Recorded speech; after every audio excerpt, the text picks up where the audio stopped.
The day after my husband's funeral, his business partner called me. Not to offer condolences. Not to ask if I needed anything. He called to tell me that the company my husband and I had built together for 26 years, was worth almost nothing. That there were debts. That I should consider selling my share quickly before things got worse. He even had a buyer ready. I was 61 years old. I was still wearing black. And I was being robbed in real time. The only thing he didn't know was that I had been the one running the finances of that company for the last 17 years. My name is Beverly and Calloway. I am 63 years old. I live in Charleston, South Carolina, in a house that sits 3 blocks from the water, where the air smells like salt and history and something older than both of us. I have lived in Charleston my entire life. I know its rhythms, its seasons, its particular brand of gentility that sometimes masks something much less gentle underneath. I know that last part better than most. My husband, Raymond Calloway, died on a Thursday in March 2 years ago. He was 64 years old. He died of a stroke, sudden, without warning, on a Tuesday morning while he was making coffee in our kitchen. He was gone before the ambulance arrived. I held his hand on our kitchen floor for 11 minutes waiting for help that came too late. And in those 11 minutes I said everything I had ever meant to say to him, and some things I had never found the words for before. Raymond and I had been married for 31 years. We met when I was 30, and he was 31, at a dinner party hosted by mutual friends, and within 20 minutes of conversation I knew he was the kind of man you build a life with.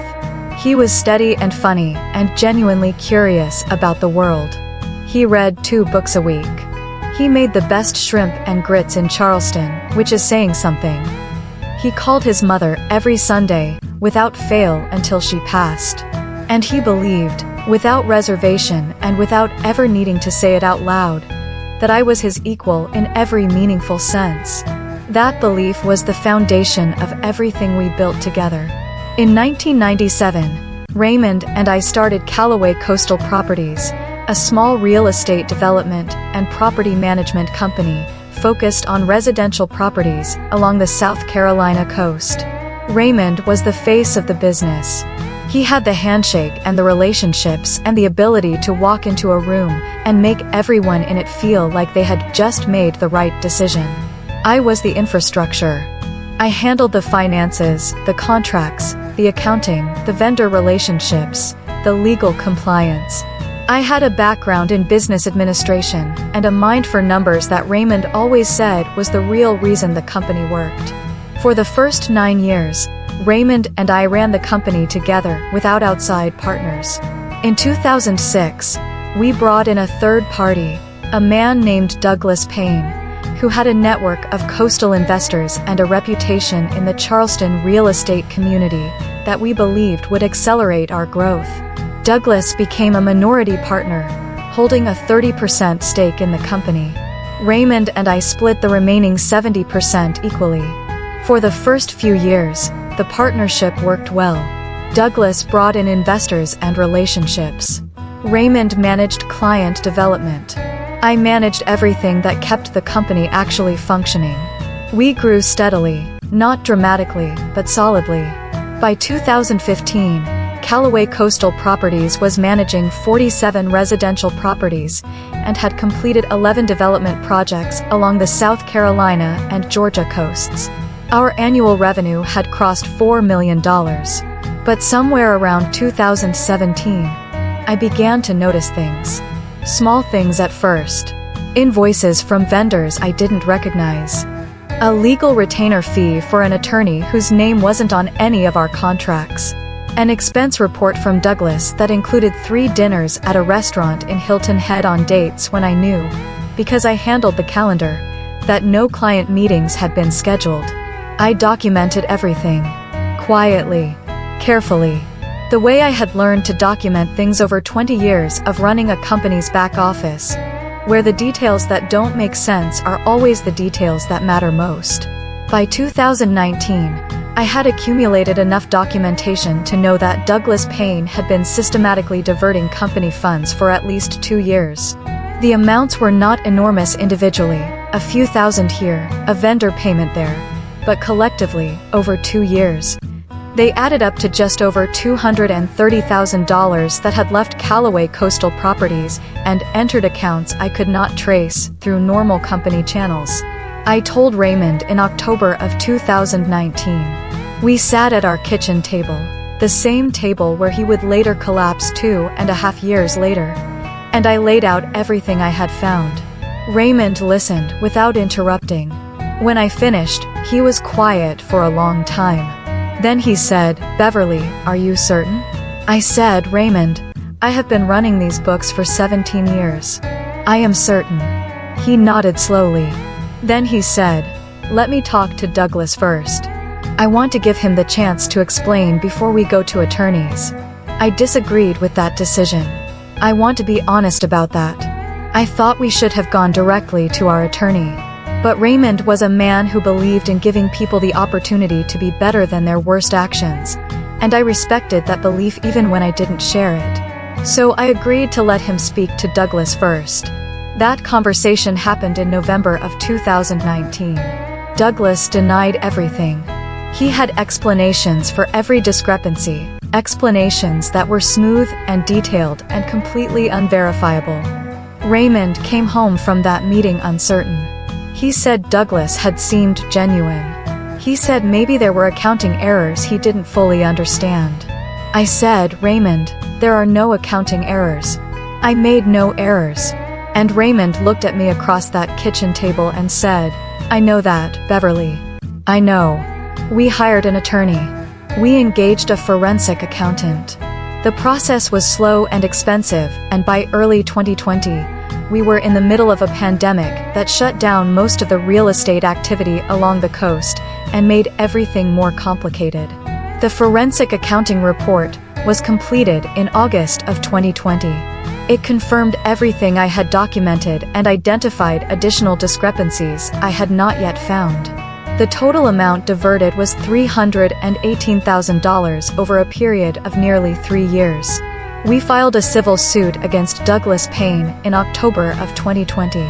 Douglas countersued, claiming mismanagement of company funds and arguing that Raymond and I had excluded him from key business decisions in violation of their partnership agreement. It was a retaliatory filing, and our attorney said so clearly, but it meant that instead of moving forward on our claims, we spent the next year in depositions and document discovery and legal proceedings that cost us nearly as much as we were trying to recover. Raymond handled all of it with the same steadiness he brought to everything. He was frustrated. I could see it in the set of his shoulders at the end of long days, but he never panicked. He trusted the process, and he trusted me, and he trusted that the truth, given enough time and documentation, tends to prevail. He was right about that. He just didn't live to see it. Raymond died in March of the following year, while the litigation was still active. Douglas Payne sent flowers to the funeral. I looked at those flowers for a long time from across the room. The call came the day after the service. Douglas's voice on the phone was warm and measured and carefully sympathetic. He said he was devastated about Raymond. He said he wanted to find a way to resolve everything for Raymond's sake, for the sake of what they had built together. He said the company was in a difficult position, that there were debts and liabilities I might not be fully aware of, that the smart thing, the thing Raymond would have wanted, was to sell quickly and cleanly. He had a buyer ready. The offer was $400,000 for the full company, my 35% stake and his 30% together, presented to the buyer as a unified sale. I sat in my living room in my black dress, and I listened to Douglas Payne explain to me, in the gentlest possible terms, why I should surrender everything my husband and I had built for 26 years for less than what he had stolen from us. When he finished, I said, "Douglas, I appreciate the call. I'll be in touch." Then I hung up and called my attorney. What Douglas did not know, what he had apparently never fully understood in 16 years of partnership, was the extent to which I understood the company's finances. He had always dealt primarily with Raymond. In meetings, he had directed his comments and questions to Raymond. When documents needed explaining, he explained them to Raymond. I was present at most of these meetings. I took notes. I asked occasional questions. But I was, to Douglas, the background, the support, the wife. He did not know that I had maintained a parallel set of financial records for the company since 2017. He did not know that I had copies of every bank statement, every vendor contract, every transfer record for the past 5 years. He did not know that my forensic accountant had, in the months before Raymond died, completed a supplemental analysis that documented not only the original $318,000 in diverted funds, but an additional $87,000 in transactions that had occurred in the 8 months since we filed our civil suit. He did not know that I had spent the 3 weeks between Raymond's death and his phone call meeting with my attorney, my accountant, and a second attorney who specialized in business fraud and partnership disputes. And he did not know that the buyer he had lined up, a real estate investment group based in Atlanta, had been contacted by my attorney's office 2 days before Douglas called me, and had been informed of the active litigation and the forensic accounting findings, after which they had quietly withdrawn their interest in the transaction. There was no buyer. By the time Douglas called me, the offer he was presenting didn't exist. I want to be precise about what happened next, because I think it matters. I did not want revenge. I want to say that clearly, because I think people sometimes hear a story like this and assume the woman at the center of it was driven by anger. I was not angry. I was grieving, and I was clear-eyed, and I was absolutely committed to protecting what Raymond and I had built, and to seeing Douglas Payne held accountable for what he had done. Those are different things from anger. They are colder than anger. They last longer. Our civil case was resolved in mediation 14 months after Raymond died. Douglas Payne agreed to a settlement of $410,000, representing the full amount of diverted funds plus interest and a portion of our legal costs. He also agreed to relinquish his 30% stake in Calloway Coastal Properties, which reverted to the company at a valuation determined by an independent appraiser. He did not admit wrongdoing in the settlement agreement. That is standard in civil mediation, and my attorney had prepared me for it. What Douglas got was an exit from a lawsuit he was going to lose. What I got was the company, the recovery, and the documentation, still in my possession, that I referred to our state's Attorney General office for review of potential criminal fraud charges. That review is ongoing. I cannot speak to its outcome. But I can tell you that Douglas Payne no longer operates in the Charleston real estate market. I can tell you that the relationships he spent years building in this community have largely dissolved. I can tell you that people who once greeted him warmly at industry events now find reasons to be elsewhere when he enters a room. Charleston is a city that knows how to remember things. Calloway Coastal Properties is still operating. I am its sole owner now, holding 100% of a company that Raymond and I built from nothing in a spare bedroom in 1997. I brought in a new operations manager, a young woman named Teresa, sharp and tireless, and exactly the kind of person Raymond would have loved. We have 43 properties under management, and 2 new development projects in early planning stages. I still do the finances. I will always do the finances. Some mornings I drive to the water before the office opens. I park where you can see the harbor, and I drink my coffee, and I think about Raymond. About his shrimp and grits and his Sunday phone calls, and the way he looked at me across that kitchen table and said, "I know, Beverly. I know." I think about the 11 minutes on the kitchen floor, and everything I said that I had never found words for before. I think about what it means to build something with someone, and then carry it forward alone. It is heavier than I expected. It is also, in ways I am still discovering, more mine than I knew.